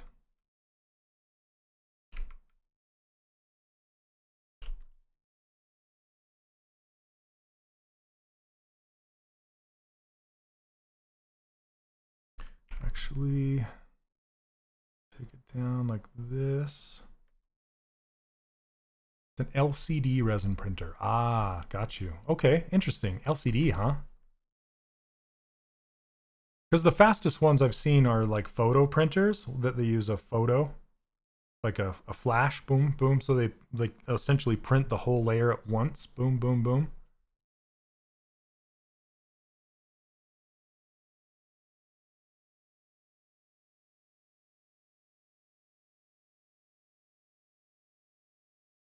Okay.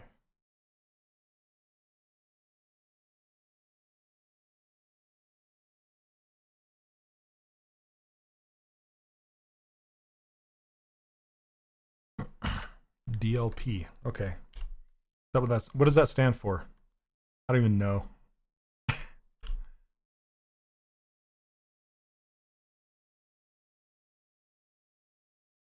Okay, so now that's done.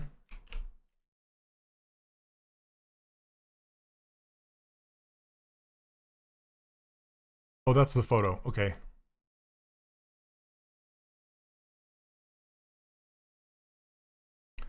I'm actually going to take the center of this, bring it out to blade. Digital light processing. Okay, that makes sense. DLP. Okay.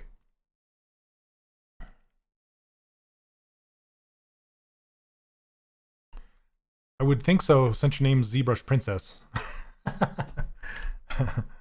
Welcome to the stream. I'm almost done though.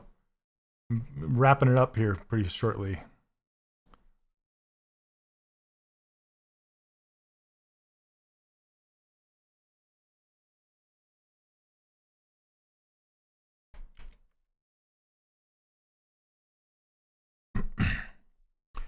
Is that bad making portfolios with characters you made from you rather sculpting from reference? I think what you're trying to ask is if it's bad to have characters in your portfolio that you sculpted from a reference, right?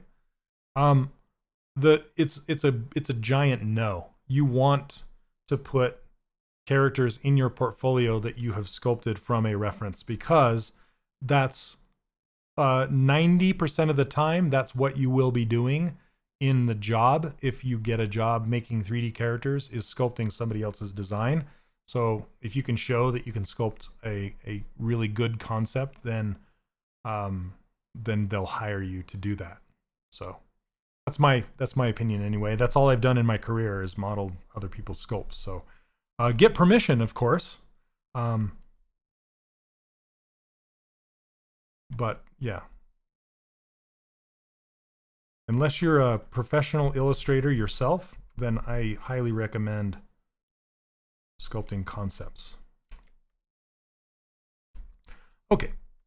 Let's see. Do you want to see the character ZBrush Princess? I've got him hidden right now. I'm just making the sword.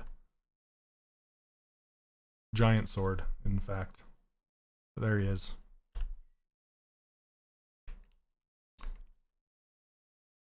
But then, thank you. I'm gonna have to finish up this sword offline. What is that? Sword? It reminds me of Sword Art Online. I'm gonna have to finish my sword art offline. That's horrible. Yeah, I'm gonna take off. I'm gonna wrap it up. I got stuff I gotta do. But thanks everybody for hanging out with me today. Lots of really, really good questions.